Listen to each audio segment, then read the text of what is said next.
நாம் இப்போதும் கூட நம்முடைய வார்த்தைக்கு நேராக கடந்து செல்வோம். ஹோலினஸ் இன் வேர்ட்ஸ், வார்த்தைகளில பரிசுத்தம் என்றதான காரியத்தை நாம இன்றைக்கு தியானிக்க போகிறோம். நீதிமொழிகள்ல 18ஆம் அதிகாரம், நீதிமொழிகள் 18:21. நீதிமொழிகள் 18ஆம் அதிகாரம் 21வது வசனத்தை யாராவது வாசிங்க. மரணமும் ஜீவனும் நாவின் அதிகாரத்தில் இருக்கும். அதில் பிரியப்படுகிறவர்கள் அதில் கனியை புசிப்பார்கள். நம்முடைய நாவிலிருந்து புறப்படுகிறதான அந்த வார்த்தையிலிருந்து, அந்த சொற்களிலிருந்து வருகிறதான நன்மைகளை நம்ம அடைவோம், ஆசீர்வாதங்களை அடைவோம் என்று இந்த நீதிமொழிகள்ல சாலமோன் மிக தெளிவாக சொல்லியிருக்கிறார். இன்னைக்கு நிறைய பேருக்கு பேசுகிற கிருபை இல்லை, சிலருக்கு கேட்கிற கிருபை இல்லை. ஆனா இன்றைக்கு நம்ம என்ன செய்யறோம்? நல்லா பேசுறோம், கேட்கிறோம். பேசாத இருந்தா அதனுடைய கம்யூனிகேஷன் பார்த்து ரொம்ப கஷ்டமா இருக்கும். சரிங்களா? நம்ம உள்ளத்துல இருக்கிறதெல்லாம் எப்படி எதால வெளிப்படுத்துவோம்? நம்ம வார்த்தையால் தான், வாயால் தான் என்ன செய்யறோம்? பேசுறோம்ல. அப்ப பேசுறது ஒரு ஸ்கில் தானே. அப்ப எனக்கு எல்லாம் பேச தெரிஞ்சு சொல்லி இஷ்டம் போல பேச முடியுமா? சில ஆள் என்ன செய்யறது, எனக்கு நாவு இருக்குது, வாய் இருக்குன்னு சொல்லி இஷ்டம் போல பேசுறாங்களாம் இருக்கிறாங்களா இல்லையா? வாய் இருந்தா நீ இஷ்டம் போல பேசுறதுக்காக வாய்ப்பு இல்லை. ஒரு சூப்பர் மார்க்கெட்டுக்கு போறீங்க, சரிங்களா? நிறைய பொருள் இருக்கு. அந்த பொருள்லாம் யாருடையது? சூப்பர் மார்க்கெட்ல போய் இல்ல ஏதாவது ஒரு கடை தெருவில் போயிட்டு ஒரு கடையில போய் பொருள் வாங்குறீங்க, அது யாருக்கு இந்த பொருள்? அந்த கடைக்காரனுடைய. புரியுதுங்களா? அந்த பொருளை காசு கொடுத்து வாங்கிட்ட பிறகு அது யாருடையது? என்னுடையது. அதை நான் உடைக்கலாம், அதை தூக்கி போடலாம், அதை நான் புசிக்கலாம், எது வேணுமே செய்யலாம். அதுக்கு யாருக்கு சொந்தக்காரன் ஆயிட்டேன் நானு? அந்த பொருளுக்கு சொந்தக்காரன். இந்த போல ஆண்டவர் பாத்தீங்கன்னா வாயை கொடுத்தது யாரு? கர்த்தர். மோசே சொல்றாரு, என்னால பேச முடியாது, நான் திக்கு நாவு உள்ளவன், மந்த நாவு உள்ளவன், என்னால பேச முடியாது, என்ன விடு அப்படின்னு யார் சொல்றா? மோசே சொன்னாரா இல்லையா? அப்ப ஆண்டவர் சொல்றாரு, வாயை படைச்சது யாரு? உனக்கு வாயை நான் தான் கொடுத்துக்கிறேன். படைச்சது யாரு? நான் தான் படைச்சேன். நீ வச்சிருக்கிற, புரியுதா? ஆனா நீ வச்சிருக்கிற சொல்லிட்டு நான் பேச மாட்டேன்னு சொல்லாத. பேச வைக்கிறது யாருதான்? நான் தான் பேச வைப்பேன். அப்ப நமக்கு வாயை கொடுத்திருக்கிறாரு. எதுக்காக கொடுத்திருக்காரு சொல்லுங்க? நல்ல வார்த்தைகளை பேசணும், பரிசுத்தமான வார்த்தைகளை பேசணும், தீமையான வார்த்தைகளை பேச தெரியல, நெகட்டிவான வார்த்தைகளை பேச தெரியல, தோல்வியான வார்த்தையை பேச தெரியல, கடந்த காலத்தை குறித்து பேசுகிறது கிடையாது, நிகழ்காலத்தை குறித்து பேசுறது கிடையாது, எதிர்காலத்தை குறித்து பேசுறது, கர்த்தரை குறித்து பேசுறதுக்காக. எதுக்காக கொடுத்துருக்காங்க? கர்த்தரை குறித்து பேசணும். எரேமியாவை ஆண்டவர் அழைச்சார். அழைக்கும் போது அவன் என்ன சொன்னான் தெரியுங்களா? நான் யாரு? நான் சிறு வயது. எனக்கு சிறு வயதுனா என்ன அர்த்தம் சொல்லுங்க? நல்லது கெட்டது தெரியாது, போக்குவரத்து எனக்கு தெரியாது, என்ன இந்த ஊழியத்துக்கு என்ன செய்ய வேண்டாம்? அழைக்க வேண்டாம் சொன்னா இல்லையா? ஆண்டவர் சொல்றாரு, நீ திக்கு வாயின்னு சொல்லாத, நீ சின்ன பையன் சொல்லாத, நான் உன்னோட நினைச்சுல பேசுறது யாரு? கர்த்தர் பேசுறாரு. பாருங்களா? அப்ப பேசுறது ரொம்ப முக்கியமானது இல்ல. நம்மளால எப்பயுமே பாத்தீங்கன்னா எதிர்மறையாக பேசுவோம். என்னால முடியாது, என்ன விட்டுருங்க, நான் சின்ன வயசு அப்படின்னு சொல்லி எப்படியா தேவ காரியத்திலிருந்து விலகி ஓட பார்க்கணும். நீங்க சகரியான் ஒருத்தர் குறித்து உங்களுக்கு தெரியும். அவர் யாரு? ஆசாரியரா இருந்தார். அவர் போய் தூபப்படுத்தல போய் ஆண்டுடைய சமூகத்துல போய் தூபம் காட்ட போகிறார். தூபம் காட்டும் போது தேவதூதன் இறங்கி வந்து சொல்றார், உனக்கு ஒரு பிள்ளையை நான் தர போகிறேன் அப்படின்னு சொல்றாரு. அப்படி சொன்ன உடனே இந்த சகரி என்ன சொல்றாரு தெரியுங்களா? நான் நினைச்சிட்டேன், வயசாயிடுச்சு, எனக்கு என்னுடைய மனைவி எலிசபெத்துக்கும் வயதாகிட்டு, எப்படி ஆகும் அப்படின்னு சொல்லிட்டு சந்தேகப்பட்டு 1008 கொஸ்டின் கேட்டார். உடனே ஆண்டவர் சொன்னாரு, இவனுக்கு ஒரே ஒரு வைத்தியம் என்ன தெரியல, வாய்க்கு பூட்டு போடும். ஆண்டவர் அன்னைக்கு வாயை பூட்டு போடு. எதிர்மறையா பேசுற இவன் புள்ள பிறகுற வரைக்கும் 10 மாசம் நைன் இருப்பான்னு நினைக்கிறேன். இவன் என்ன செஞ்சிருவான்? நெகட்டிவா பேசிட்டே இருப்பான். ஐயோ அபாஷன் ஆயிடுமோ, ஐயோ நிக்குமோ, நிக்காதோ, வயசாயிடுச்சு, என் மனைவிக்கு என்ன செய்யும், சுகப்பிரசவம் வருமோ இல்ல டெலிவரி ஆகுமோ ஆகாதா, அப்படி என்ன செய்யும் 1008 கேள்வி கேட்டிருப்பான் யாரு, சகரியா. அதனால ஆண்டவர் வாயை மூடிட்டு, தலைவர் குழந்தை பிறந்த வரைக்கும் பேபே தான். நீ எதிர்மறையா நெகட்டிவான வார்த்தைய பேசு நினைச்சிருந்தா உன் வாயை அடைச்சிட்டு. நல்ல வேலை, குழந்தை சுகப்பிரசவத்துல பிறந்த உடனே அவன் வாய் திறக்கப்படும். அல்லேலூயா. அப்பதான் அந்த பிள்ளைய குறித்து பேச ஆரம்பிக்கிறான், நல்ல வார்த்தையை பேச ஆரம்பிக்கிறான், தீர்க்க தரிசனமான வார்த்தைகளை பேச ஆரம்பிக்கிறான். அப்ப நல்லா கவனிக்கணும், நம்முடைய வார்த்தை ரொம்ப முக்கியமானது. நம்ம பேசுற வார்த்தை எப்படிப்பட்டது, ரொம்ப முக்கியமானது. அதனால நல்ல வார்த்தைகளை பேசணும். புரியுதுங்களா? தீய வார்த்தைன்னு சொல்லும்போது கெட்ட வார்த்தை மட்டும் கிடையாது. நீங்க அவிசுவாசமா பேசுற எல்லா வார்த்தையும் தீய வார்த்தை தான். நம்பிக்கை இல்லாத பேசுற வார்த்தை எல்லாம் தீய வார்த்தை தான். புரியுதுங்களா? அதனால இந்த நாள் முதல் கொண்டு நம்முடைய வார்த்தை எப்படி இருக்குன்னு சொல்லுங்க. பரிசுத்தமா இருக்கணும், பக்தி உள்ளதா இருக்கணும், வாக்குத்தத்தம் உள்ளதா இருக்கணும், விசுவாசம் உள்ளதா இருக்கணும், கர்த்தருக்கு பிரியமான வார்த்தையா இருக்கணும். உங்க வார்த்தையின்படியே கர்த்தர் செய்வார். அல்லேலூயா, அல்லேலூயா. நீங்க என்ன யோசிக்கிறீங்களோ, என்ன நினைக்கிறீங்களோ அதுதான் நடக்கும். புரியுதுங்களா? அந்த மாதிரி நீங்க யோசனை பண்ணுங்க. நான் கர்த்தரால் நடத்தப்படுறேன். அப்ப எனக்கு கொடுக்கிறதான அந்த வார்த்தை விசுவாசம் உள்ள வார்த்தை கர்த்தரிடத்திற்கு வரணும். மாம்சீகமான வார்த்தைகள் என்னிடத்துல இருந்து வரவே கூடாது. நீங்க பாத்தீங்கன்னா வார்த்தைக்கும் வாழ்க்கைக்கும் சம்பந்தம் இருக்குதா இல்லையா? இந்த பரிசுத்த வாழ்க்கைக்கும் நம்ம பேசுகிற வார்த்தைக்கும் சம்பந்தம் இருக்குது. அதை குறித்து நான் உங்களுக்கு சொல்றேன். நல் வார்த்தையும் பரிசுத்த வாழ்வு என்றதான ஒரு சின்ன ஒரு டைட்டில்ல நான் உங்களுக்கு சில உதாரணத்தை பைபிள்ல இருந்து சொல்றேன். நல் வார்த்தையும் பரிசுத்த வாழ்வும். 1 சாமுவேல்ல 2வது அதிகாரம் 2வது வசனத்தில் 3வது வசனத்தை படிச்சு பாத்தீங்கன்னா, நல் வார்த்தை பரிசுத்தம். பைபிள்ல நிறைய காரியங்கள் சொல்லப்படுது. அந்த நல்ல வார்த்தை பேசுகிறவர்கள் வாழ்க்கையில பரிசுத்தம் காணப்படும், தேவனுடைய தன்மைகள் காணப்படும். வாசிங்க. இனி மேட்டிமையான பேச்சை பேசாதிருங்கள்.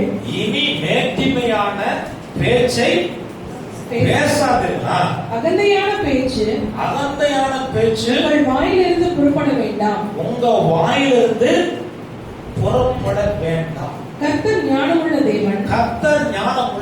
அவர் செய்கைகள் யதார்த்தம் அல்லவோ? அவர் செய்கைகள் யதார்த்தம். மீண்டும் ஒரு விஷயம் வாசிங்க.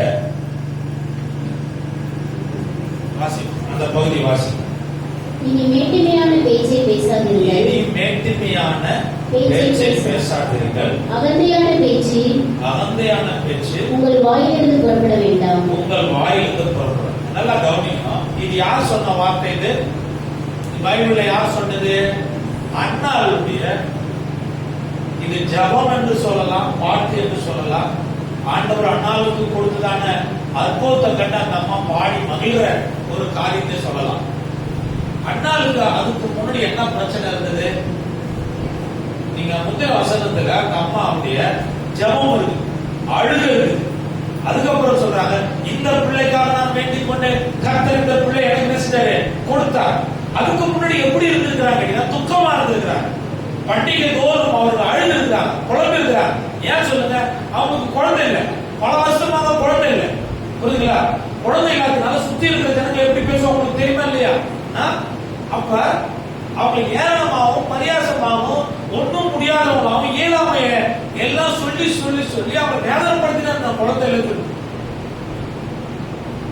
குழந்தைய வச்சிட்டு இருக்கிறவங்களை விட குழந்தை இல்லாத இருக்கிறவங்களுக்கு பிரச்சனை என்ன தெரியல? அடுத்த ஒரு டார்ச்சர் தான் பிரச்சனைங்க. அடுத்தவங்க கேட்கிற கேள்வி இருக்கு பாத்தீங்களா? அதுதான் தொந்துருவேன். யார் எப்போ குழந்தை பெற்றா உனக்கு என்ன அப்படின்னு எவனும் போக மாட்டான். மற்றவர்களுக்காகவே வாழ்கிற மக்கள் இருக்கிறாங்க. அதனால அண்ணாவை பிடிச்சி கொடுச்சல் கொடுத்துட்டே இருந்தாங்க. அப்ப அண்ணாவுடைய புருஷன் சொல்றாரு, எங்க நான் சொல்றாரு, 10 பிள்ளையோட யார் என்ன நான் அதிகமா நேசிக்கிறேன். அப்போ ஒரு கணவன் அதிகமா நேசிக்கும் போது உனக்கு என்ன பிள்ளை, எத்தனை பிள்ளை வேணும் வாங்கி வளர்த்துக்கோ அப்படின்னு கூட சொல்லிருக்கலாம். ஆனா சொல்றாரு 10 பிள்ளையோட அதிகமா நேசிக்கிறேன். ஆனாலும் அந்த அம்மா அழுகிறாங்க. எனக்கு நினைச்சது என்னோட இந்த வார்த்தையை கேட்க முடியல, அழுதுட்டே இருக்கிறாங்க. கொடுக்குற தொந்தரவு எனக்கு தாற்றல் அழுகிறாங்க. நல்லா கவனிக்கணும். இப்போ பாத்தீங்கன்னா இவங்களுக்கு ஆண்டவர் அற்புதம் செஞ்சுட்டாரு, ஜெபம் கேட்கப்பட்டிருக்குது. இனி கண்ணீர் கிடையாது, இனி கவலை கிடையாது. ஏன்னா கர்த்தர் விண்ணப்பத்தை கேட்டார். பாட்டு பாட ஆரம்பிக்கிறாங்க. என்ன பாட்டு பாடுறாங்க தெரியல? இப்பெல்லாம் பாட்டு பாடுறது ஈஸி ஆயிடுச்சுங்க. நீங்க எந்த ஒரு பைபிள் வசனத்தை ஏதாவது சொல்லிட்டா கிட்ட சொல்லிட்டா போதுமா? அதுவா பாட்டா பாடிடலாம், அதுவா மியூசிக்லாம் போட்டுதான். என் போட்டோவை நீங்க போட்டீங்கன்னா அது ஒரு பாடத்துல கொடுக்குது, சரிங்களா? அப்ப பாட்டெல்லாம் என்ன செய்யும்? நம்ம வாய்ஸ் எல்லாம் மாத்தி அது ஒரு வாய்ஸை கொடுக்கும். சரி, ஈஸியா ஆகிடுது. இப்ப எல்லாம் ஏஐ வந்து எல்லாத்தையும் ஈஸியா இருக்கிறான். அது இல்ல, இந்த அம்மாவை ஓனா எழுதுறாங்க, லைஃப்ல நடந்த சம்பவத்தை எழுதுறாங்க. எனக்கு யாரெல்லாம் எனக்கு தொந்தரவு கொடுத்தாங்க, யாரெல்லாம் என்ன அவமானமா பேசுறாங்க, அவங்கள பார்த்து சொல்றாங்க, மேட்டிமையான வார்த்தையை பேசாத, பெருமையான வார்த்தையை பேசாத, அனர்த்தையான வார்த்தையை பேசாத, நீ என்னை ஏளனமா நினைக்காத, கேவலமா நினைக்காத, அப்படின்னு சொல்லிட்டு ஒரு பாட்டு எழுதுறாங்க. அந்த பாட்டு அர்த்தம் உள்ள பாட்டு. அதனாலதான் சொல்றாரு, மேட்டிமையான வார்த்தையை நீங்க பேசாத. நீ குழந்தை பெற்றுக்க சொல்லிட்டு அண்ணாருடைய சக்காலத்தை பார்த்து சொல்றாங்க, நீ என்ன விட உயர்வான ஆள் நினைக்காத, சரியா? உன்னை விட கர்த்தர் என்ன செஞ்சாரு? உயர்த்துவான். அநேக பிள்ளைகளை பெற்றவர்கள் பலட்சியமானார்கள். மலடியோ இன்றைக்கு எப்படி இருக்கிற பிள்ளை தாட்சி ஆகினார். கர்த்தர் என்ன செஞ்சாரு? மகளை பண்ணினார். எனக்கு ஆண்டவர் பூர்ணமான பிள்ளைகளை கொடுத்தார் சொல்லி சந்தோஷமா பாட்டு பாடுறார். இது எப்படி உண்டானது? ஆண்டவர் செய்த நன்மை நினைச்சு அந்த அம்மா பாட்டு பாடிய மேன்மை பாராட்டார். அடுத்தது பார்த்தீங்கன்னா இன்னொருத்தர் இருக்கிறாரு, அவருக்கு வந்த சோதனை பார்த்தீங்கன்னா, அந்த சோதனையில அவர் எப்படி யோபு 2வது அதிகாரம் 10வது வசனத்தை படிச்சு பார்த்தீங்கன்னா,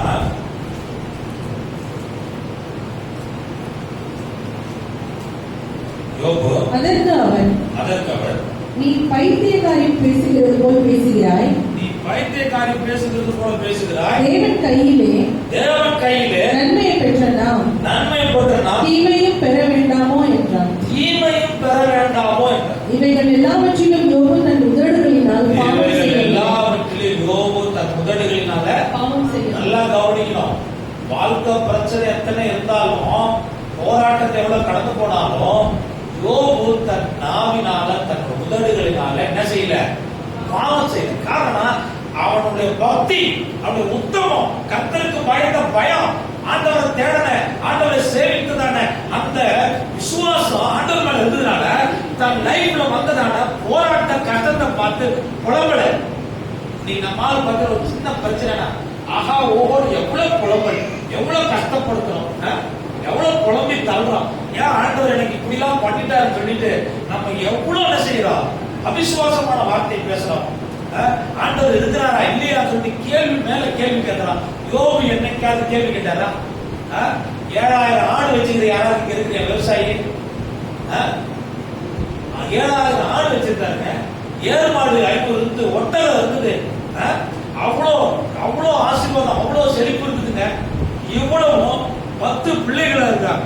10 பிள்ளைகளும் அழிந்த போது பேசுறது, பிரசங்கம் பண்றது ஈஸி. யோகனுடைய சரித்திரத்தை பிரசங்கம் பண்றது ஈஸி. ஆனா நம்முடைய லைஃப்ல யோசனை பண்ணி பாருங்க, இப்படி ஒரு மனிதனை இதுவரையும் பார்க்க முடியுங்களா? பேசுகிற பிரசங்கியார்கள் இப்படிப்பட்ட பிரசங்கியாரை பார்த்திருக்க முடியுதா? இப்படிப்பட்ட விசுவாசியை பார்க்க முடியுமா? அந்த காலத்துல அன்னைக்கு அவருடைய சொத்து சுதந்திரம் அவங்களுடைய மேன்மையா இருந்தது. அந்த காலத்துல பிசாசு ஒரு சோதனை பண்றான், நீ அவனுக்கு உண்டானவை எல்லாம் எடுத்துடு, அப்பொழுது அவன் தூஷிப்பா, உதடுகளினால் தூஷிப்பா, பிசாசு சொல்றான். ஆனா எவ்வளவு அழிந்து போனதுங்க, எல்லாம் கைவிடப்பட்டு போனது. ஆனா யோபு மட்டும் உதடுகளினால பாவம் செய்யவே இல்லை. தன் கூட இருந்த மனைவி, நன்றாய் அறிந்த மனைவி, புரிந்த மனைவி, கர்த்தர் கொடுத்த தயவை பெற்ற ஒரு மனைவி, கர்த்தரிடத்தில் ஆசீர்வாதத்தை பெற்றுக்கொண்ட ஒரு மனைவியா இருந்த அந்த மனைவி சொல்றா, நீ தேவனை தூஷித்து ஜீவனை செய்ய விடு. சாத்தானுடைய தூண்டுதலா, சாத்தானுடைய டிசைபிளா இருக்கிறாங்க யாரு? யோபுடைய மனைவி. சாத்தான் சொல்றான் உன்னை தூஷிப்பான் என்று சொல்லி, மனைவி சொல்லுது கர்த்தர் என்ன செய்ய தூஷித்து சொல்லுது. அப்ப நல்லா கவனிக்கணும், ஆண்டவர் விட்டு பின்னாக்கி போறதுக்காக அநேக காரியங்கள் உலகத்துல கஷ்டங்கள் நடக்கிறது. ஆனா யோபுக்கு வந்த பாடுகளின் கஷ்டத்துல ஒரு பாவத்தை செய்யவில்லை. இப்ப நம்ம பேசுகிற வார்த்தை ரொம்ப முக்கியமானது.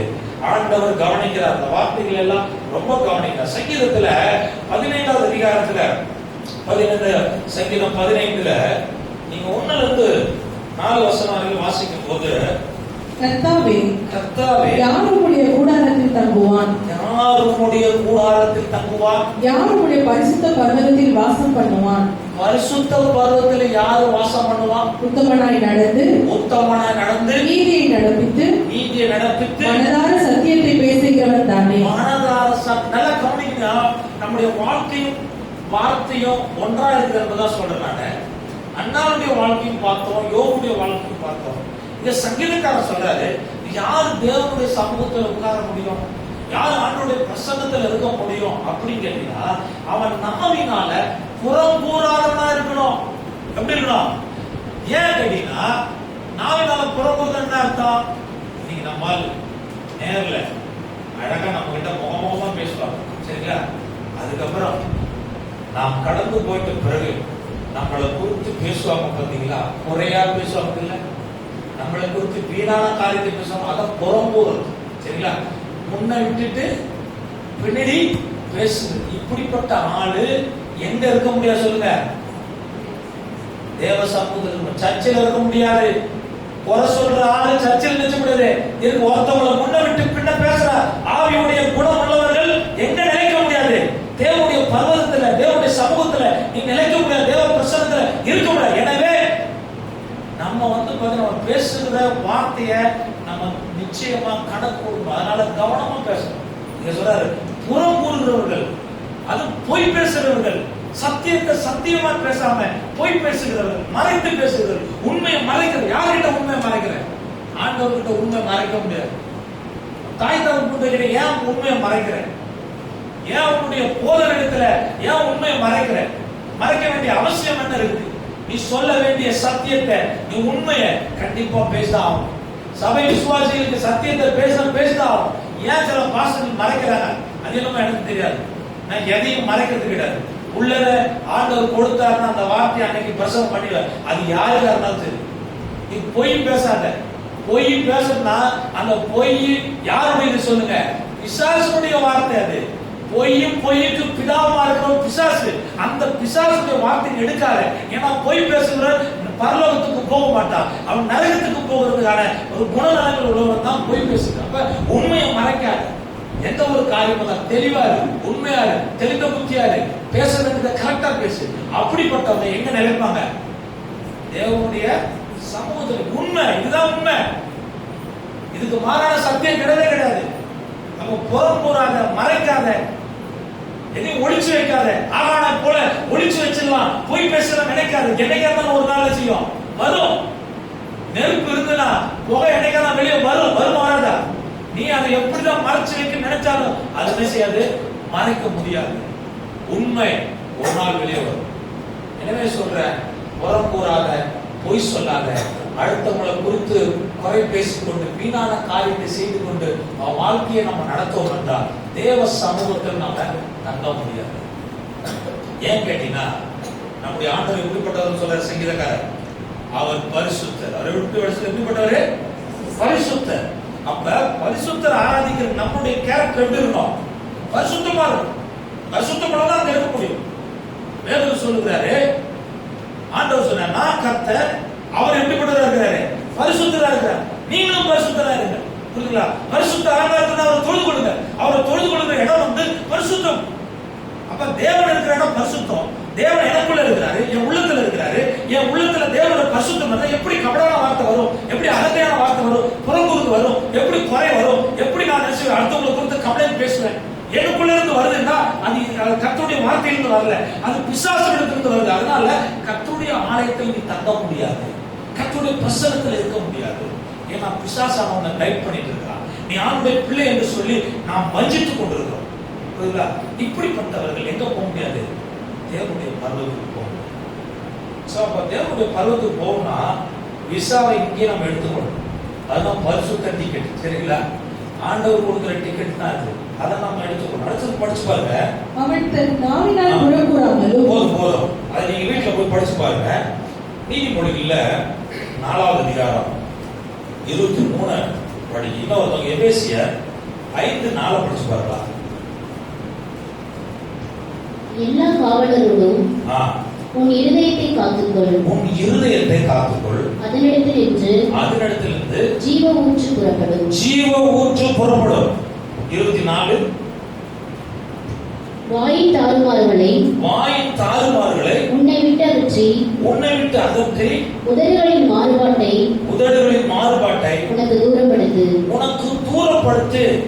அப்ப பாருங்க, தாறுமாறான வார்த்தை, தேவையில்லாத வார்த்தை, அன்னெசரியான வார்த்தையை பேசிக்கொண்டு நீ என்ன செய்ய, உன் நேரத்தை கடக்காதபடி அவைகளை உன்னை விட்டு விளக்கு.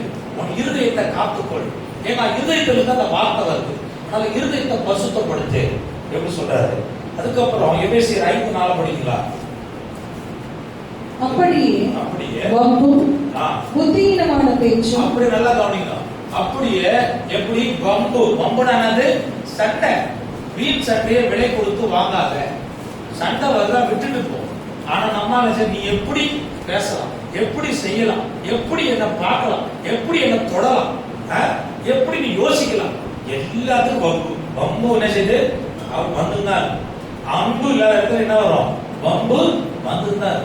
அடுத்தது என்ன வருது, புத்தியீனமான பேச்சு, தேவையில்லாத அறிவு கட்டத்தனமான வார்த்தைகளா பேசுது.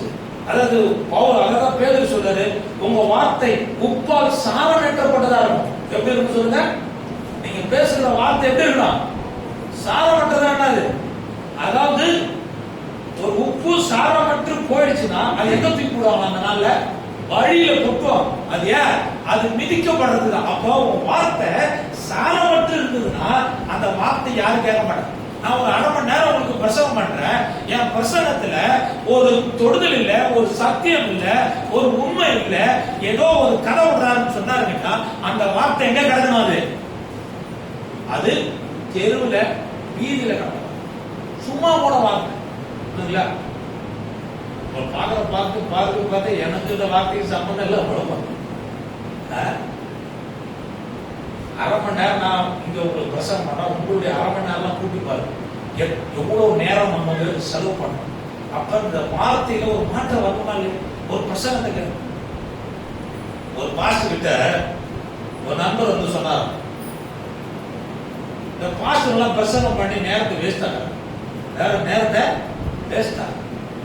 ஏன்பா அப்படி சொல்றாரு, அவங்க பிரசங்கம் எடுக்கிறதுக்கு என்ன செய்யறாங்க, பல மணி நேரம் உட்கார்ந்து பிரசங்கம் எடுத்து அது என்ன செய்யற நேரத்தை வீணடிக்கிறாங்க. அதுக்கு பதிலாக வேற ஏதாவது என்ன செய்யலாம், அவங்க அந்த டைமை வேற காரியத்துக்கு பயன்படுத்தலாம்.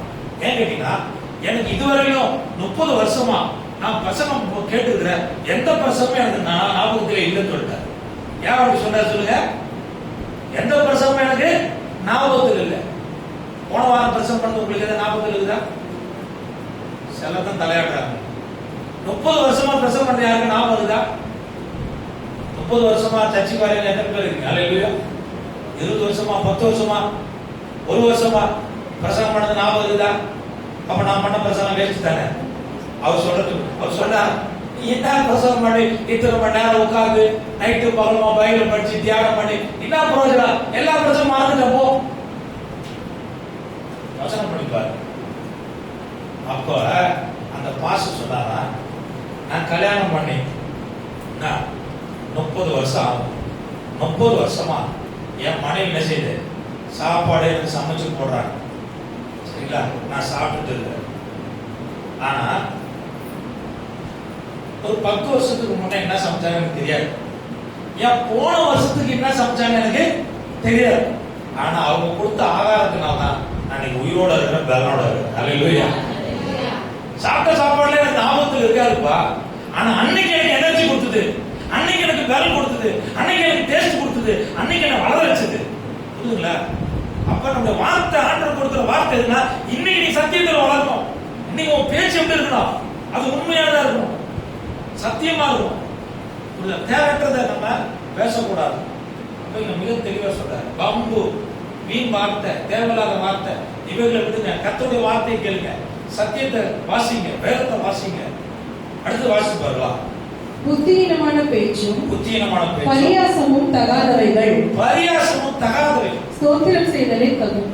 இன்னைக்கு பாத்தீங்கன்னா பரியாசம் பண்ற கூட்டம் நிறைய. ட்ரோல் வீடியோ ரொம்ப சீரியஸான விஷயம். ட்ரோல் வீடியோ போடுவோம். ஒரு உண்மை சம்பவம் நடந்திருக்கும், அதை அப்படியே என்ன செய்வாங்க, பரியாசம் பண்ணி அதோட வேல்யூ அதை அப்படியே குறைச்சிடும். புரியுதுங்களா? பரியாசக்காரன் வந்து பாத்தீங்கன்னா சிலர் வந்து அவங்க ஒரு ஒரு அதாவது எல்லாவற்றையும் இந்த உண்மைத்தன்மை மறக்க வச்சு ஈஸியா என்ன செஞ்சிடறாங்க, அடுத்தவங்களை சிரிக்க வைக்கிறேன்னு சொல்லிட்டு பாவம் பண்ணி நடக்குதா இல்லையா? அதனால பைபிள்ல சொல்ற தாவீது சொல்ற பரியாசக்காரன் உட்கார இடத்துல நீ உட்காராத. ஏன்னா அவன் வந்து நினைச்சான், அவன் எல்லாவற்றையுமே தேவனுடைய காரியத்தையும் உண்மையான காரியத்தையும் பரிசுத்தமான எல்லாத்தையும் அவன் என்ன செய்வான், பரியாசம் பண்ணி வீணாகிடுவான், விமர்சனம் பண்ணி. அதுல பரியாசம் பண்றதுல கெட்ட காரியங்கள் டபுள் மீனிங்ல என்ன உள்ள ஒன்று வச்சு வெளி ஒன்று பேசி மற்றவங்களை சிரிக்க வைக்க நினைக்கிற ஒரு கூட்டம். எங்க ஊர்ல என் பிள்ளைக்கு ஒரு பரிசு கொடுக்குறோம் சொல்லிட்டு கிராமத்துல பரிசு கொடு 10வது படிச்சதுக்கு மார்க் எடுத்து பரிசு கொடுக்குறது கூப்பிட்டாங்க. எத்தனை மணிக்கு கூப்பிட்டாங்க தெரியுங்களா? நைட்டு 12 மணிக்கு கூப்பிடுறோம், பரிசு கொடுக்க போறாங்க. நான் போனா அதுக்கு முன்னாடி ஒரு பட்டிமன்றம் ஒன்று நடக்குது. எல்லாம் இந்த கிராமத்து ஆளுங்க பேசுவாங்கல்ல, அவங்க எல்லாம் ரவுண்டா உட்கார்ந்து பேசுறாங்க. அப்ப அவங்க பேசும்போது இந்த நடுவில் இருக்கிறான் பாத்தீங்களா, அவன் பேசுறது எல்லாம் டபுள் மீனிங்கா பேசுறான். இதை இந்த கிழவன் இந்த வயசான அந்த ஆளுங்க பார்த்துக்கிட்டு அதுல ஒரு சிரிப்பும் யாரும் வரல. ஆனா அவன் ஏடாரமா பேசுறான், வீண் வார்த்தையா பேசுறான். எதுக்கு பேசுறான்? அப்பதான் நான் யோசித்தேன், இவன் எங்கேயும் பட்டாசு அடிக்கிறான், இவன் வாயில பட்டாசு அடிச்சா நல்லா இருக்கும் போது. ஏன்னா அவ்வளவு பரியாசமான வார்த்தை, அவ்வளவு டபுள் மீனிங்கான வார்த்தை எல்லாம் காது கொடுத்து நம்மளால என்ன சொல்ல கேட்க முடியாது.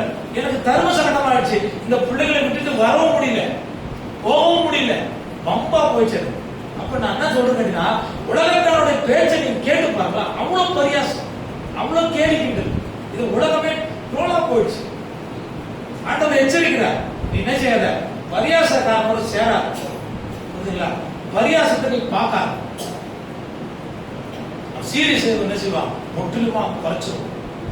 அதனால நம்ம என்ன செய்யணும், நம்ம இந்த வாழ்க்கையில பரியாசமான குணங்கள் ஏதாவது இருந்ததுன்னா எடுத்துக்கணும். நான் சொல்றது வந்து பாத்தீங்கன்னா, சிரிக்காத, எப்பயுமே என்ன செய்ய உம்முனும் குரம் போல பார்த்துன்னு சீரியஸா குறுக்குன்னு பார்க்கணும், அதை நான் சொல்லல. சிரி, சந்தோஷப்பட்டு சிரி. சில நேரத்தில் சிரிப்பு என்பது ஒரு ஹியூமன் நேச்சர், கடவுள் கொடுத்த ஒரு ஒரு என்ன செய்ய என்ன சொல்லுங்க, ஆமா இயற்கையா கொடுத்த ஒரு ஆசீர்வாதம். அதானே சில பிரசங்க என்ன செய்ய சிரிப்பே சிரிக்கவே மாட்டாங்க, அப்படியே சீரியஸா அந்த விசுவாசி எப்படி இருக்கும், ரொம்ப சீரியஸா. அவங்களாம் வந்து ஐசியூல போக வேண்டியவங்க, சரிங்களா? அவங்க சீரியஸா என்ன செய்வாங்க, பரலோகத்துக்கு டைரக்டா கனெக்ஷன். ஏசி இங்கேயும் ஏசி போடுறது, அங்கேயும் ஏசி போடுறது, டைரக்டா போறோம். கொஞ்சமா சிரி, சரியா? சிரிக்கதான். அதுதான் பரியாசம், டபுள் மீனிங்ல பரியாசம் பண்ணி சிரிக்காது, அடுத்தவங்களை கேலி கிண்டல் பண்ணி சிரிக்காது. புரியுதா? உனக்கு பை நேச்சரா வருதா, என்ன செய்ய சிரிப்பு காட்டு, தப்பு கிடையாது. அடுத்தது பாருங்களா, நீதிமொழிகள் 10:19 படிச்சு பாருங்க.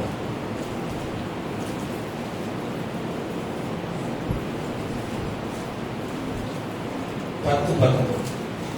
சொற்களின் மிகுதியால் பாவம் இல்லாமல் போகாது, தன் உதடுகளை அடக்குகிறவனோ புத்திமான். அதாவது சொற்களின் மிகுதியால பாவம் இல்லாத போகும். இப்ப இது வந்து ஆண்டவர் நாவ நம்ம கொடுத்தாலும் அதனுடைய கண்ட்ரோல் யார் கையில இருக்கு, நம்ம கிட்ட ஆண்டவர் கொடுத்துருக்கு.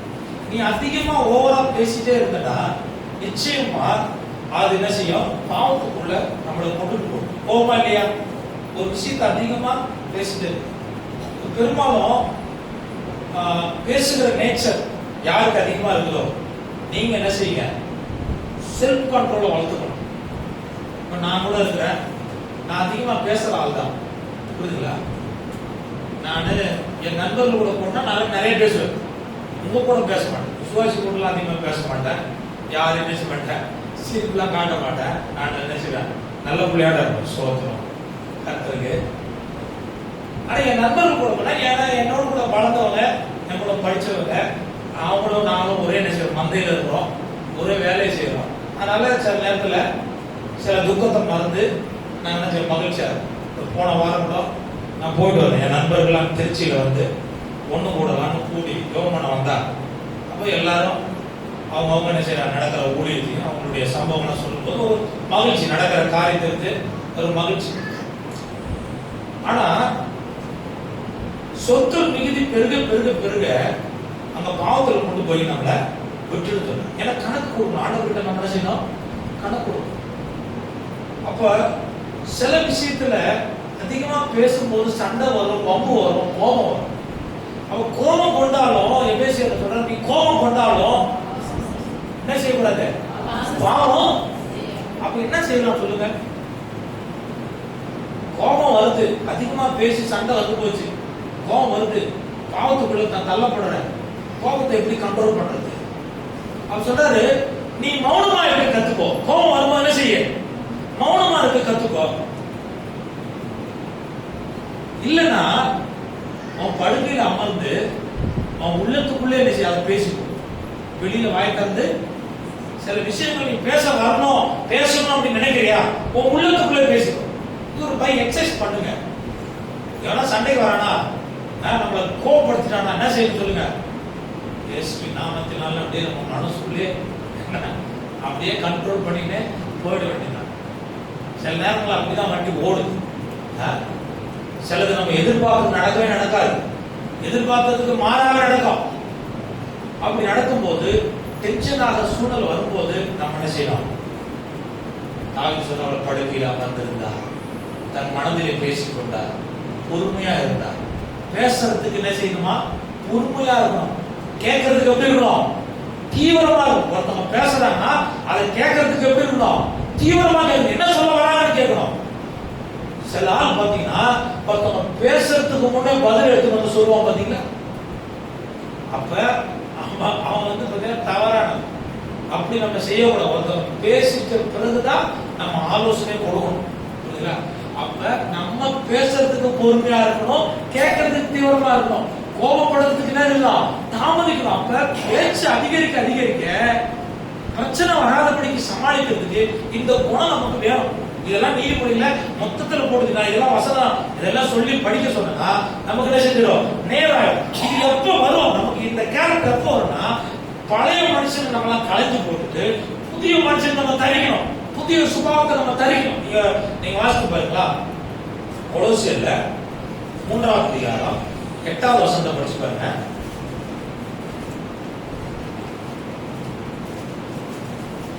கொலோசியர் 3:8. இப்பொழுதே கோபமும் மூர்க்கமும் பொறாமையும் உங்கள் வாயில் பிறக்கலாகாத தூஷணமும் வம்பு வார்த்தைகளுமாகிய இவைகளை எல்லாம் விட்டு விடுங்கள். இவைகளை எல்லாம் என்ன செய்யுங்க, விட்டுடுங்க. விட்டுட்டு 2 கொரிந்தியர் 5:17 படிச்சு பாருங்களா. 2 கொரிந்தியர் 5:17. இன்னொருத்தவங்க 1 பேரு 2:21 இருக்கு. இப்படி இருக்க ஒருவன் கிறிஸ்துவுக்குள் இருந்தால் புது சிருஷ்டியா இருக்கிறான். பழையவைகள் ஒழிந்து போயின, எல்லாம் புதிதாயின. நல்லா கவனிங்க. பழைய கோபம், எரிச்சல், அகந்த, நெட்டிமையான வார்த்தை, கெட்ட வார்த்தை, அவிசுவாசமான வார்த்தை, இவை எல்லாம் ஒழிந்து போயிட்டு காரணம்னா அவன் கிறிஸ்துக்குள்ள இருக்கிறதுனால அவன் புது சிருஷ்டியா இருக்கிறான். சொல்லுவோமா? அப்ப அவன் புது சிருஷ்டியா வாழ்கிறான். அவன் யாரை ரோல் மாடலா இருக்கிறான் அப்படின்னா, இயேசு கிறிஸ்துவ ரோல் மாடலா இருக்கிறான். பிசாசு கிடையாது. பழைய மனுஷனா இருக்கும் போது யார் ரோல் மாடலா இருந்தா, அவனுக்கு பிசாசு தான் வழிகாட்டுறாங்க. அதனால அவனுடைய எண்ணம், சிந்தை, அவன் பேச்சு, அவனுடைய எல்லா வாழ்க்கை முறை, பழக்கங்கள் எல்லாமே அவனுடைய வாயை திறந்தாலே தெரியும் இவன் யாருக்கு தெரியும். ஆனா இன்னைக்கு நம்முடைய ரோல் மாடல் யாரு தெரியுங்களா? புதிய மனுஷனை தரித்து கொண்டிருக்கிற வாசிக்கிற 1 பேதுரு 2ஆம் அதிகாரம் 21வது வசனத்தை படிச்சு பாருங்களா. 21-22. இதற்காக நீங்கள் அழைக்கப்பட்டிருக்கிறீர்கள். இதற்காகவே நீங்கள் அழைக்கப்பட்டிருக்கிறீர்கள். ஏனெனில் கிறிஸ்துவும் உங்களுக்காக பாடுபட்டு நீங்கள் தம்முடைய அடிச்சுவடுகளை தொடர்ந்து வரும்படி. நீங்கள் எதை தொடர்ந்து வரணும்? அவருடைய அடிச்சுவடுகளை தொடர்ந்து வரும்படி உங்களுக்கு மாதிரியை பின்பற்றிட்டு போனார். உங்களுக்கு மாதிரியை வைத்துட்டு போயிருக்கிறார். நல்லா யாரை நம்ம பின்பற்றணும்? இயேசு கிறிஸ்துவை பின்பற்றதுக்கு ஒரு மாதிரிய கர்த்தர் நமக்கு வைத்துட்டு போயிருக்கிறார். இயேசு கிறிஸ்து வையப்படும் போது திருப்பி பேசினார்களா? அவருடைய வார்த்தை எப்படின்னா சாந்தமா இருந்ததுங்க. அவர் பிரசங்கம் பண்ணும்போது அவ்வளவு ஆர்வமா ஜனங்க கேட்டாங்க, அவ்வளவு வாஞ்சியா கேட்டாங்க, அவ்வளவு அன்பான ஒரு வார்த்தையை பேசினவர், ஆறுதலான வார்த்தையை பேசினவர். சிலர் பேசினாங்கன்னா நம்ம இவன் ஏன்னா பேசுறான்னு தெரியல, நம்ம உள்ளத்தை குத்துமா குத்தாதா? சிலர்கிட்ட அந்த பிள்ளைங்களாம் பார்த்தா பயந்து ஓடும், சிலர்கிட்ட பேசக்கூடாது. பிள்ளைகளை பார்த்து எவ்வளவு மார்க் எடுத்த மட்டும் கேட்கணும். சிலர் பார்த்தா வேணும்னு கூடுவான், 10வது எத்தனை மார்க் எடுத்த பிள்ளை கிடுகிடு பயப்படும். ஏன்னா அதிகமாக சொல்ல முடியாது, குறைச்சி சொல்ல முடியாது, சரிங்களா? சில பொம்பளை பிள்ளைகளுடைய சம்பளத்தை கேட்கக்கூடாது, வயசை கேட்கக்கூடாது, சரிங்களா? சிலர்லாம் பேசும்போது நம்மளை வச்சுக்கிறாங்க, ஹக் பண்றோம், சரிங்களா? சில வார்த்தையை கேட்டு அந்த மாதிரியான வார்த்தைகளை ஒரு நாள் இயேசு கிறிஸ்து பேசவே இல்லை. மற்றவருடைய இருதயத்தை பாதிக்கக்கூடிய வார்த்தைகளை பேசவே இல்லை. அவர் பேசுற வார்த்தை எல்லாம் ஆறுதலா இருந்து, சமாதானமா இருந்து, அவர் நமக்கு முன்மாதிரி வச்சுட்டு போயிருக்கிறார். அவர் பாடுபட்டு இருக்கிறார். அவர் இந்த உலகத்துல கஷ்டப்பட்டு நமக்கு ஒரு மாதிரியை வச்சுட்டு போயிருக்கிறார். வாழ்றதுக்கான முழு நம்முடைய ரூல்ஸ் அண்ட் ரெகுலேஷன் எல்லாம் யாருக்கு இருந்தா இயேசு கிறிஸ்து. அவரை நீங்க பின்பற்றீங்கன்னா நிச்சயமா நல்ல வழியில் நம்ம நடப்போம். அடுத்தது வாசித்து பாருங்க. இரண்டாவது, நல் வார்த்தையும் நித்திய வாழ்வும். முதல்ல பார்த்தோம் நல் வார்த்தையும் பரிசுத்த வாழ்வும், நல்ல வார்த்தையும் நித்திய வாழ்வு. மத்தேயு 12வது அதிகாரம் 36வது வசனம் 37வது வசனம் படிங்க. மனுஷர் பேசும் வீணான வார்த்தைகள் யாவையும் குறித்து நியாய தீர்ப்பு நாளிலே கணக்கொப்புவிக்க வேண்டும் என்று உங்களுக்கு சொல்கிறேன். ஏனெனில் உன் வார்த்தைகளினாலே நீதிமான் என்று தீர்க்கப்படுவாய், அல்லது உன் வார்த்தைகளினாலே குற்றவாளி என தீர்க்கப்படுவாய் என்றார். பாருங்க, நம்ம பேசுகிற ஒவ்வொரு வார்த்தையும் ஆண்டவர் எப்ப கேட்பாரா? கடைசி நாளில நியாய தீர்ப்புல கண்டிப்பா வந்து நிற்கும். எதன் அடிப்படையில் ஆண்டவர் நம்மளை நியாயம் தீர்க்கிறாரா? நம்முடைய வார்த்தையின் அடிப்படை. நீ நல்ல வார்த்தைகளை பேசியிருந்தால், பரிசுத்தமான வார்த்தைகள் நீ பேசியிருந்தால் நிச்சயமா அதற்கேற்ற பலனை கர்த்தர் நமக்கு தருவார். அப்ப நித்திய ஜீவனுக்கு போகணும். நீ வலதுபுறம் போக போறியா, இடதுபுறம் போக போறியா? நம்மளை நிர்ணயிக்கிறது எது கேட்டீங்கன்னா நம்ம பேசுகிற வார்த்தை. வானமும் பூமியும் என்ன செஞ்சிடும்? ஒழிந்து போகும். ஆனா ஆண்டவர் கொடுத்த வார்த்தையை, நம்ம பேசுற வார்த்தையை ஆண்டவர் கணக்கில் வச்சிருக்கிறார். புரியுதுங்களா? கணக்கில் வைத்திருக்கிறார். அதனால நம்ம பேசும்போது கவனமா பேசணும். அதனாலதான் யாக்கோபு சொல்லும்போது சொல்றாரு, அநேகர் போதகராக இருக்கு. ஏன்னா அதிக ஆக்கிரத்திற்காக இருக்குது, போதகருக்கு தான் இருக்குது. நீங்க பிரசங்கத்தை கேட்டு போடுவீங்க, ஆனா பிரசங்கத்தை பண்ற பாத்தீங்களா? என்ன ஆண்டவர் கேப்பா? நீ பெரிய மைக் எடுத்து பிரசங்கம் பண்ணியப்பா, இப்படி பிரசங்கம் பண்ணி நீ இப்படி செய்யலாமா, இந்த தப்ப நீங்க செய்யலாமா? யாரு கேப்பா? ஆண்டவர் நம்மள கேப்பா. நியாய தீர்ப்புக்காக நம்ம கேப்பா. நீ பிரசங்கம் பண்ண நீங்க உங்க நாம கண்ட்ரோல் பண்ணலையே கேட்பாரே மாட்டாரா? அதுக்கப்புறம் நான் கூட உங்களுக்கு ஒரு கதையை சொல்லியிருக்கிறேன். ஒரு அம்மா ஒரு பாஸ்டர் பிரசங்கம் பண்ணும்போது அந்த அம்மா வந்துதான் உள்ள ஒரு குறை இருக்குன்னு கண்டுபிடிச்சு. என்ன தெரியுங்களா? அந்த ஐயா வந்து வெளிநாட்டுக்காரு. அவரு தொப்பம் மறைக்கிறதுக்காக வெளியே டைய கட்டியிருந்தார், இவ்வளவு கீழே போய் தொந்தரப்பட. எங்க அம்மா சொல்லிச்சா, உன் டை என்ன செய்யுது, ரொம்ப பெருசா இருக்குது அப்படின்னு சொல்லிட்டு ஒரு குறை சொல்லிச்சு. சரிம்மா, இவங்க நினைச்சிட்டாரு, ஒரு கத்திரிக்கோள் எடுத்துட்டு வா, உனக்கு தேவையான அளவு எவ்வளவு இருக்கு அவ்வளோ வெட்டிக்கும் சொல்லிட்டு நினைச்சிட்டாரு, கொடுத்துருக்காரு. அது தேவையான அளவு வெட்டி கொடுத்துச்சு. அந்த பிரசங்கர் சொல்லிருக்காரு, உன்கிட்ட ஒரு குறைய நான் கண்டுபிடிச்சிருக்கேன். என்ன குறைங்க பாஸ்டர்? உன் நாக்கு கொஞ்சம் நீட்டா இருக்கு, கொஞ்சம் என்ன செஞ்சிடலாம், வெட்டிடலாமான்னு. வந்து பாத்தீங்கன்னா நம்முடைய பேசுற ஒவ்வொரு வார்த்தைக்கு கர்த்தர் கணக்கு வச்சுக்கிறார். புரியுதுங்களா? அதை மறுக்க மாட்டார். அதனால நல்ல வார்த்தையை நம்ம பேசுவோம். ஏன்னா நம்மள நித்தியத்துக்குரியோம். நம்ம யாரு இந்த பூமிக்குரிய கிடையாது, நம்மள பரலோகத்துக்கு போகக்கூடிய வேண்டியது. அப்ப நம்ம என்ன செய்யணும்? கவனமா நல்ல வாழ்க்கை வாழணுமா, இந்த பூமியில நீங்க நல்லா வாழணுமா? பேதுரு சொல்ற ஆலோசனை கேட்டு பாருங்களா? பேதுரு என்ன சொல்றாரு? 1 பேதுரு 3:10 நீ நித்திய ஜீவனுக்கு போறதா இருந்தாலும் சரி, இந்த பூமியில வாழ்றதா இருந்தாலும் நல்ல வாழ்க்கைக்கு அவரு சொல்ற ஆலோசனை பாருங்க. ஜீவனை விரும்பி நல்ல நாட்களை காண வேண்டும் என்று இருக்கிறவன். நல்ல ஜீவனை விரும்பி நல்ல நாட்களை காண வேண்டும் என்று விரும்புகிறவன் பொல்லாப்புக்கு தன் நாவையும் கபடத்துக்கு தன் உதடுகளையும் கபடத்துக்கு தன்னுடைய நாவின சிம்மா விலக்கி காத்து பொல்லாப்பை விட்டு நீங்கி நன்மை செய்து சமாதானத்தை தேடி அதை பின்தொடர கடவன். அதை பின்தொடர நமக்கு ஜீவனை விரும்புற எதை பின்தொடரும்? பொல்லாப்பை விட்டு விலகுங்க. பொல்லாப்புனா என்னது? தீமை செய்கிற காரியங்கள், குற்றம் செய்கிற காரியங்கள், வீண் பழி போடுறது, மத்தவங்களை வீணா பேசுறது, இப்படி பழி சுமக்கிறது, இதெல்லாம் விட்டுட்டு நீ ஒழுக்கமா இருந்தா நீ எப்படிப்பட்ட ஆளா இருப்ப? ஜீவனை விரும்புகிற ஆளா இருப்ப. இந்த பூமியில நல்ல வாழ்க்கையை நீ வாழ்வ. பரலோகத்திலோ நித்திய ஜீவன் அடைவதற்கான தகுதியை நாம் பெறுகிறோம். மூன்றாவது நாம் கடைசியாக பார்க்க வேண்டியதான ஒரு காரியத்தை நான் உங்களோடு கூட சொல்ல விரும்புகிறேன். நல் வார்த்தையும் முன்மாதிரியான வாழ்வு. நல்ல வார்த்தையும் முன்மாதிரியான ஒரு வாழ்வு. 1 தீமோத்தேயு 4வது அதிகாரம் 12வது வசனம்.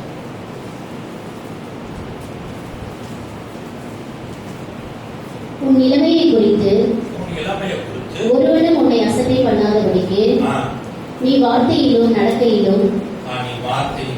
நடக்கையிலும் அன்பிலும் ஆவியிலும் விசுவாசத்திலும் கற்பிலும் விசுவாசிகளுக்கு மாதிரியாயிரு. ஒவ்வொரு காரியமா நாம பார்க்கும்போது தீமோத்தேயுவை பார்த்து பவுல் சொன்னாரு, உன் இளமையை குறித்து ஒருவனும் என்ன செய்யக்கூடாது? அசட்டம் பண்ணக்கூடாது. அசட்டம் என்னது? அலட்சியம் பண்ணக்கூடாது. உன்னை மட்டமா நினைக்கக்கூடாது. உன்னை ஏற்றுக்கொள்ளப்படாத ஒரு நபரா இருக்கக்கூடாது. அங்கீகரிக்கப்படாத ஒரு நபரா இருக்கக்கூடாது. நீ ஒரு தகுதியற்றவனாக இருக்கக்கூடாது. ஏன் அப்படி சொல்றாரு சொல்லுங்க? நீ ஒரு இளமையா இருக்கிற, இளம் வயசா இருக்கிற என்று சொல்லி நீ ஒரு கருத்து பேசுற, அந்த கருத்தை கேட்காத ஒரு நபரா இருக்கக்கூடாது. நீ ஒரு பவர்ஃபுல்லான ஆளா இருக்கணும். புரியுதுங்களா? நீ ஒரு வேல்யூபிளான ஆளா இருக்கணும். நீ பேசுற வார்த்தையில, உன் செயல்ல, உன் ஊழியத்துல, உன் நடக்கையில பார்க்கும்போது ஒருத்தவங்க உன்னை குற்றம் சாட்டக்கூடாது. அப்ப இங்க என்ன சொல்றேன்னா, உன்னுடைய வார்த்தை எப்படி இருக்கணும்? மிக தெளிவா இருக்கணும், பவர்ஃபுல்லா இருக்கணும், குற்றம் சாட்டப்படாத மகனா இருக்கணும். இப்ப நடைமுறை வாழ்க்கையில சொல்றாரு, நம்முடைய நடைமுறையில் நம்ம வாழ்க்கை ரொம்ப ரொம்ப முக்கியமானது. இன்னைக்கு நான் பிரசவம் பண்றேன், இன்னைக்கு 4 பேர் கேட்கறீங்கன்னா என்ன அர்த்தம் சொல்லுங்க? வாசு பிரசவம் கரெக்டா இருக்கும் அப்படின்னு கேட்கணும்ல. இவர் சொல்லுவாரு, நான் கேட்கணும் அப்படின்னு நினைச்சா அப்ப என்ன அசட்டம் பண்றாங்க. புரியுதுங்களா? சில இடத்துல ஊழியக்காரர் வரும்போது ஊழியக்காரர் ஏற்றுக்கொள்வது இருப்பாங்க. சில நேரத்தில் பார்த்தீங்கன்னா ஊழியக்காரர் ஏன் வராது நினைப்பாங்க. அப்படிப்பட்ட ஒரு நபரை நம்ம இருக்கக்கூடாது. நம்ம எப்படிப்பட்டவர்களா இருக்கணும் சொல்லுங்க? நம்ம எல்லாரும் அங்கீகரிக்கப்பட்ட ஒரு நபரா இருக்கும். உன் இளமையை குறித்து ஜாக்கிரதையா இருக்கும். உன் நடக்கை குறித்து, வார்த்தை குறித்து, உன் செயலை குறித்து, உன் கற்பை குறித்து, உன்னுடைய எல்லா நடவடிக்கை குறித்து, உன் ஆவிக்குரிய காரியத்தை குறித்து ஒருவனும் குற்றம் சாட்டக்கூடாதபடிக்கு ஒரு நல்ல ஒரு மனுஷனா இருக்கணும். அதுதான் முதிர்ச்சி. அந்த முதிர்ச்சி அடைந்து சொல்ற, நீ வாசிக்கிறதுல நீ என்ன செய்த தேவையான இருக்கணும். அப்ப நீ ஜெபிக்கிறதுல, வாசிக்கிறதுல, கர்த்தருடைய ஊழியத்தை செய்கிறதுல, மற்றவர்களுக்கு ஆலோசனை கொடுக்கிறதுல எல்லாவற்றிலும் தேவையானதா இருக்கணும். அப்பதான் உன்னை யாரும் அசட்டை பண்ண மாட்டாங்க. இன்னைக்கு நிறைய பேர் நிறைய பிள்ளைகள் பெரியவங்க சொல்றதான வார்த்தையை கேட்கறது கிடையாது, அசட்டப்பட்ட ஏராளமா இருக்கிறது. அதுவும் நம்ம ஆண்டவர் ஆவிக்குரிய வார்த்தைகளை பிரசவம் பண்ணும்போது அந்த பிரசவத்தை ஏற்றுக்கொள்றது கிடையாது, அதை நிராகரிக்கிறது. நிச்சயமா ஆண்டவர் கொடுக்கிற ஆலோசனை நிராகரிக்குன்னா அது ஆசீர்வாதம் கிடையாது. ரெகோபெயாம் பெரியவர்கள் கொடுத்த ஆலோசனை நிராகரித்தார், அது அவருக்கு ஆசீர்வாதமா அமையவில்லை. கர்த்தருடைய ஆன்மீக காரியத்தில் ஆண்டவருடைய வார்த்தை பேசப்படுகிற இடத்துல அந்த வார்த்தையை அப்படி ஏற்றுக்கொள்ள வேண்டும், அந்த ஆலோசனை ஏற்றுக்கொள்ளணும். பெரியவர்கள் கொடுக்கிற ஆலோசனை, போதகர்கள் கொடுக்கிற ஆலோசனை பிள்ளைகள் கேட்கணும், கேட்டு நடக்கணும். ஆனா மூத்த போதகரா இருக்கிறதான அன்னைக்கு பவுல் சொல்றத தீமோத்தேயு அப்படியே கேட்டார். வாழ்க்கையில குற்றம் சாட்டப்படாத ஒரு நல்ல ஊழியக்காரனாக தீமோத்தேயு காணப்பட்டார். யாக்கோபுல 3வது அதிகாரம் 2வது வசனத்தை படிச்சு பாருங்களா. நாம் எல்லோரும் அநேக விஷயங்களில் தவறுகிறோம். ஒருவன் சொல் தவறாதவனானால் நம்முடைய சொல் தவறாதவனானால் அவன் பூரண புருஷனும். அவன் எப்படிப்பட்டதா இருக்கான் சொல்லுங்க? பூரண. அங்க தீமோத்தேயுவை பார்த்து என்ன சொன்னாரு? உன் இளமையை குறித்து ஒருவனும் என்ன செய்யக்கூடாது, அசட்டப்பட. இங்க என்ன சொல்றாரு? பூரண புருஷன். யார் பூரண புருஷன்? நீங்க வாசிங்க சிஸ்டர், ஃபர்ஸ்ட்ல இருந்து வாசிங்க. நாம் எல்லோரும் அநேக விஷயங்களில் தவறுகிறோம். ஒருவன் சொல் தவறாதவனானால். அந்த நல்ல கவனிங்க அந்த வார்த்தையில, சொல் தவறாதவனா இருக்கிறவன் பூரண புருஷன். அவன் பூரண புருஷனும் தன் சரீரம் முழுவதையும் கடிவாளத்தினால அடக்கிக் கொள்ளக்கூடியவனாய் இருக்கிறான். பாருங்க, நம்முடைய நாவு, நம்முடைய வார்த்தை எல்லாத்தையும் அடக்கணும். ஒரு கப்பல் அடக்க முடியல, புரியுதுங்களா? ஒரு குதிரை அடக்க முடியல. குதிரை அடக்கிறதுக்கு கடிவாளம் இருக்குதுங்க. கப்பலை என்ன செய்யுது நடத்துறதுக்கு ஒரு என்ன செய்யுது, ஒரு சுக்கான் இருக்குதுங்க. ஆனா உன் நாவ அடக்கிறதுக்கு ஆண்டவர் சொல்றாரு, யூ ஹேவ் டு கண்ட்ரோல். புரியுதுங்களா? உன் நாவ அடக்கணும், உன் நாவ கண்ட்ரோல் பண்ணணும். ஏன் அப்படி கண்ட்ரோல் பண்ண சொல்றாருன்னா, நீங்க யாக்கோபு 1:26 படிச்சு பாருங்க. யாக்கோபு, உங்களில் ஒருவன் தன் நாவை அடக்காமல் தன் இருதயத்தை வஞ்சித்து தன்னை தேவ பக்தி உள்ளவன் என்று எண்ணினால் அவனுடைய தேவ பக்தி வீணாக இருக்கும். நல்லா கவனிக்கணும். நாவால கண்டதெல்லாம் பேசிட்டு, ஏடாகுடமா பேசிட்டு, பரியாசம் பண்ணிட்டு, மேட்டிமா பேசிட்டு, அகந்தியா வாழ்ந்துட்டு, பாவம் செஞ்சுட்டு, நான் பக்திமான் சொல்லாதன்னு சொல்றாரு. புரியுதா? உன் பக்தி வேஸ்ட், நீ தேவ பக்தி உள்ள ஆள் கிடையாது, நீ சும்மா சொல்ற தேவ பக்தின்னு சொல்லிட்டு. புரியுதுங்களா? இன்னைக்கு நல்லா ஜெபம் பண்றீங்க, ஆராதனை முடிச்சுட்டு வீட்டுக்கு போறீங்க, போய் கண்டதை பேசி அந்த தேவ பிரசனத்தெல்லாம் இழந்து போயிட்டு, நான் பக்தியா இருக்கிறேன், சர்ச்சைக்கு போயிட்டு வந்தேன், ஆண்டவர் என் கூட பேசுறான்னு சொன்னா அது பக்தியா? அது பக்திங்களா? கேளு, அது பக்தியா? ஒரு 2 மணி நேரம் ஜெபம் பண்ணிட்டு வந்துருக்க, ஜெபம் பண்ணிட்டு முடிச்ச உடனே சண்டை போட்டுக்கிட்டு தேவையில்லாத காரியத்தை பேசிட்டு இருந்துட்டா உன் ஆவி களைஞ்சு போடுமா இல்லையா? அந்த பிரசன்னத்தை இழந்துருவே இல்லையா? நீ எந்த இடத்துல போய் ஜெபம் பண்ணாலும் சரி, நீ உபவாசம் பல மணி நேரம் உபவாசம் போட்டு ஜெபம் பண்ணாலும் சரி, உன் நாம நீ கண்ட்ரோல் பண்ணலாம், உன் பக்தி தன்னால உன்னை விட்டு போடும், உன் விசுவாசம் உன்னை விட்டு போடும், உன்னுடைய பரிசுத்தம் உன்னை விட்டு போடும். அதனால விசுவாசியே, நீ அதிகமா பேசுற வீணான காரியத்தை பேசுகிற ஒரு நபரா இருந்து பக்தியா இருந்து போக. பக்தி உள்ள மனுஷன் பொறுமையா இருக்கும், சாந்தமா இருக்கும், நான் பேசுறதுக்கு பொறுமையா இருந்து பேசும். அதான் அந்த ஆவியை காத்துக்கணும். சரிங்களா? இன்னையில இருந்து ஒரு தீர்மானம் எடுங்க. ஆண்டவரே, நான் தேவையில்லாத பேசுறேன், அதுல பேசாலும் சொல்லல, தேவையில்லாத பேச மாட்டேன், கர்த்தருக்கு பிரியமான காரியத்தை பேசுவேன். புரியுதுங்களா? ஆண்டவர் மற்றவர்களுக்கு பிரியமுள்ள காரியத்தை நான் பேச போகிறேன், பிரயோஜனமுள்ள காரியத்தை பேச போறேன், பக்திக்குரிய காரியத்தை நான் பேச போகிறேன். அப்படி நீங்க என்ன செய்யுங்க, இன்னைய நாள் கொண்டு குறைய நான் பேச மாட்டேன், அடுத்தவங்களை குற்றப்படுத்த மாட்டேன், வீணான காரியத்தை பேச மாட்டேன், நெகட்டிவான வார்த்தையை பேச மாட்டேன். என் வாயில இருந்து நல்ல வார்த்தை வரும், கெட்ட வார்த்தை வராது. அப்படி சொல்லுங்க. அல்லேலூயா சொல்லுமா? இஸ்ரவேலுக்கு அடிக்கடி சொன்ன வார்த்தை என்ன தெரியுங்களா? வனாந்தரத்தில் எங்களை கொண்டு வந்த, வனாந்தரத்தில் நாங்க செத்து போவோம், வனாந்தரத்தில் சொன்னாங்களா இல்லையா? ஆண்டவர் சொன்னார், உன் நாவின் வார்த்தையின்படியே நீ செத்து போவாய். அல்லேலூயா. யார் சொன்னது? ஆண்டவரே அப்படி ஒரு திட்டம் வச்சிருக்க, வனாந்தரத்தில் சாவடிக்குன்னு சொல்லிட்டு இவனே சொல்றான், ஐயா இந்த வனாந்தரத்தில் சாவத்துக்கு எங்களை கொண்டு வந்து, வனாந்தரத்தில் சாவத்துக்கு கொண்டு வந்து ஆண்டவர் சொல்லிட்டு, நீ வனாந்தரத்தில் இரு, 40 வருஷம் இவனை சாவ வரைக்கும் அங்கேயே சுத்த விட்டேன். நாவின் வார்த்தைய கர்த்தர் நல்லா கவனிக்கிறார். ஒரு சகோதரி குறித்து நான் சொல்லி முடிக்கிறேன். அவன் பையன் மகா மோசமான பையன், அவன் அடங்கவும் மாட்டான். எங்க அம்மா என்ன சொல்லுவாங்க தெரியுங்களா? எப்பயுமே யார பார்த்தா என் பையனுக்காக ஜெபம் பண்ணுங்க, என் பையனுக்காக ஜெபம் பண்ணுங்க, என் பையன் ரட்சிக்கப்பட போறான், என் பையன் ரட்சிக்க போறான், நல்ல ஊழியக்காரனாக போறான், நல்ல இப்படி இருக்க போறான், அப்படி இருக்க போறான், அவன் நானும் ஜெபம் பண்றேன், நீங்களும் ஜெபம் பண்ணுங்க. எப்ப பார்த்தாலும் இதே சொல்லியிருப்பாங்க, பையனை கொடுத்து பாசிட்டிவா சொல்லிட்டு இருப்பாங்க. ஆனா இவங்க சொல்ல ஜெபம் பண்ண என்ன நடக்குதான், அவன் இன்னும் மோசமா போயிட்டு இருக்கான். ஒரு நாள் போலீஸ் வந்து அவனை அரெஸ்ட் பண்ணிட்டு, ஏன்னா அவன் செஞ்ச செயலுக்கு அவனை அரெஸ்ட் பண்ணி ஜெயில போட்டான். சிறையில் இருக்கலாம். இப்போ சிறையில் இருக்கும் போது இந்த அம்மா ஜபத்தை விட்டுதா? என் பையன் என்ன செய்ய ஆண்டவருடைய சித்தத்தின்படி நடக்க போறான், ஆண்டவர் அவனை மாத்த போறாரு, அவனை நடத்த போறாரு, அவன் ஆண்டவருக்கு பிரியமா இருக்க போறான். ஜபத்தை விடவே இல்லை.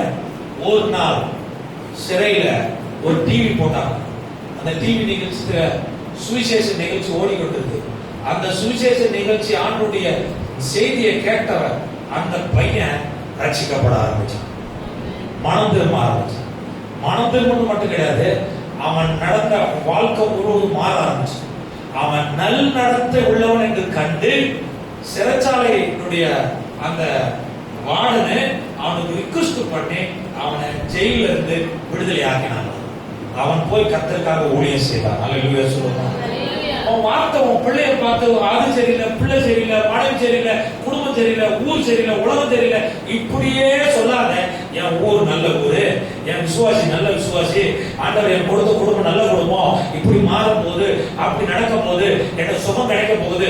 நமக்கு ஒரு நிறைய ப்ராப்ளம் இருக்கு நம்ம சரீரத்துக்கு, சரிங்களா? நம்ம சரீரத்துக்கு நிறைய ப்ராப்ளம் இருக்குதா இல்லையா? அப்ப நம்ம மூளையை பார்த்து சொல்லணும், என் மூளையை என்கிட்ட சொல்லணும், என் மூளையே என்ன செய்ய, என் உடம்புல எந்த நோயும் கிடையாது. அல்லேலூயா. நான் பயப்படுறவங்கள எந்த நோயும் கிடையாது. நீங்க சுகர் சொல்லி பாருங்க யாருக்கையாவது. நம்ம கேட்பான், சுகர் இருக்குதான் கேட்பான். எனக்கு இன்னைக்கு போன வாரத்தில் ஒரு டெஸ்ட்டுக்காக போயிருக்கிறான். நான் ஒரு வேற விஷயத்துக்காக டெஸ்ட்டுக்கு போயிருக்கேன். அப்ப அந்த டாக்டர் கேட்டாங்க, உனக்கு சுகர் இருக்குதா? அப்பதான் எனக்கு தூக்கி போடும். அப்போது இது வரைக்கும் நம்ம செக் பண்ண வேண்டிய. அப்ப நமக்கு ஒருவேளை சுகர் இருக்குமோ, சுகர் இருக்குமோ, அப்பதான் சுகர் ஏறுது. அவன் செக் பண்ணுவான் பாத்தீங்களா, சுகர் இருக்கு சொல்லுவான், சரிங்களா? பிபி இருக்கா, பிபி இருக்கா கேட்பான். அந்த பிபி இருக்கா கேட்டா உடனே பிபி நமக்கு ஏறும். புரியுதா? இல்லங்க, உங்களுக்கு வந்து நீங்க வெயில்ல வந்துறீங்க, அதனால உங்களுக்கு 10. வெயில்ல வந்ததா கிடையாது, நீ கேட்ட பத்தியா அப்பயே 10 அளவு ஏறி போச்சு, சரிங்களா? மாத்திரை போட வேற கேட்டுருவான். அது மாத்திரை போட உடனே நமக்கு வந்து என்ன டேஞ்சர் சோன்ல வந்துட்டோம், பிபி இன்னும் ஹை ஆயிடும். அவன் 40 சொன்னது 50 ஆயிடும், 60 ஆயிடும். புரியுதுங்களா? அப்ப நம்ம மூளையில போய் வேலை செஞ்சிடும் அந்த பிபி, அந்த வேலை செய்யும், சுகர் வேலை செய்யும். அப்ப உடம்பு முழுவதும் படுத்துரும். புரியுதுங்களா? நான் அதான் தான் சொன்னேன், எனக்கு பிபி இருக்குங்கடா, பரவாயில்ல நான் போய் பாரு, பிபியை குறைச்சிட்டு வரணும். ஹாஸ்பிட்டல் விட்டு வெளியே வந்தா குறைஞ்சு போயிடுச்சு. கருத்து சொன்னாங்க. அவன் சுகர் சொன்னா, சுகரா என் நண்பர்கள் சொல்றாங்க, ஏதோ 10வது மார்க் இருந்தா கூட சொல்றாங்க, எனக்கு 360 இருக்குது. என்னடா இது, நீங்க 10வது மார்க் எடுத்து சொல்றியா இல்ல சுகர்? அவன் 360 இருக்குது. ஆனா எல்லாத்தையும் சாப்பிடணும், ஒண்ணுத்தையும் விடுறது கிடையாது. அப்படிதான் ஜனம். அப்ப என்ன அது இருந்தா இருந்து போடும். யார் சொன்னா 360? டாக்டர் தான் சொன்னாங்க. ஆண்டவர் சொன்னாரு உனக்கு 360 உயிர் இருந்தாலும் ஆண்டவர் கேட்பார். ஆத்மா இருந்தா ஆத்மா போயிச்சா போனதா ஆண்டவர் கேட்பார். உனக்கு சுகர் இருந்தா கேட்க மாட்டார், பிபி இருந்தா ஆண்டவர் கேட்க மாட்டார், உனக்கு ஜீவனை கொடுக்க. நல்ல சொல்லுவான். இதை நீ உலகத்தாக்கிட்ட கேட்டினா நீ சீக்கிரமா போயிடு. புரியுதா? அதனால உன் மூளையை பார்த்து சொல்லும், உனக்கு ஒன்றும் இல்லை, உன் உடம்பு நல்லா இருக்குது, நீ ஆரோக்கியமா இருக்கு சொல்லி பாருலாம். எங்கெங்கெல்லாம் நமக்கு வந்து குறை இருக்குதோ அந்த செல் எல்லாம் உயிர் பெற்று நல்லா ஆயிடும். சொல்லுமா? விசுவாச அறிக்கை செய்யும். புரியுதா? பயப்படாது, எதை கண்டு பயப்படாது. கோலியாத்தை பார்த்து தாவீது பயந்தாரா? கோலியாத்து சொல்ற, நான் எவ்வளவு பெரிய ஆள் தெரியுமா, என் ஈட்டி எவ்வளவு பெருசு தெரியல, நான் எப்படிப்பட்ட படைபல ஆள் தெரியல, அப்படி அவன் தெம்பா வந்து நிக்கிறான்.